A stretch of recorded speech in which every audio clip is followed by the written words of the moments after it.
Do you think it's healthy for your kids to fear you in some kind of way? I got a deep question for you. You're the first person I'm asking this question because it came up the other day and when I was watching TV. And I kind of resonated with it. No matter of fact, it came up in a clubhouse conversation when we were talking about corporal punishment. Do you think it's healthy for your kids to fear you in some kind of way? I think, yeah, I think fear is a good emotion. There's some things that I'm still living here today because I have fear. It was a good emotion. I was scared to go to that party, and I'm glad I listened to that fear because when that party they started shooting, it was several times I ignored the fear and I went. Each time, my mom was one of those spiritual ladies that she would tell you like, "Don't go over here." It's like she was prophetic, like she just knew. And I would go to these parties, and as soon as I go to these parties, they would be shooting. I'm sitting there in fear, like I know my mom was like, "Lord, if you get me out of this, I ain't going to another party." But then it started to be my intuition started to kick in. So I think fear is a good thing. Each time I get up, there's an anxiety or a level of fear when I speak. I embrace that fear and I ride it. So I think that fear, going back to reverence and respect, it should be a reverence. It should be, hey, I ain't gonna talk to my parents any kind of way.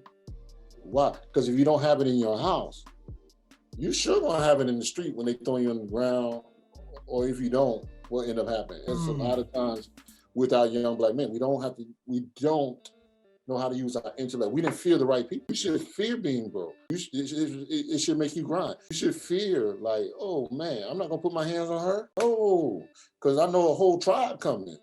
Mm-hmm. You understand what I'm saying? You should fear, man. I ain't gonna take that lady's purse. I ain't gonna do no time. You should fear. So we've been told not to fear so much, but your parents should be a fear of respect, not a, unhealthy fear. But a fear of reverence. I would say that should be a reverence because my mom would say it all the time. If you don't respect me in the house, somebody out here gonna make you respect me. Or you're gonna be in a situation. I've talked to many men who, like I told you, my job, who were incarcerated, who came with this, ain't afraid of nobody. They came out 20 years later, so man, forget all that. If you feel fear, that's a good thing. Don't go to that. So I think it's a balance of fear and abuse. It's a different type of way, if you can't talk to your mom, you intimidate her dad to ask them for things. Conversation shouldn't be fearful. Communication shouldn't be fearful. You disagree with me shouldn't be fearful. You should be able to say, hey, I don't agree with that. And I'm gonna tell you, hey, I'm your parent, this is what's gonna go on. But I think that we don't have enough of that anymore. We don't have enough of that reverence and respect.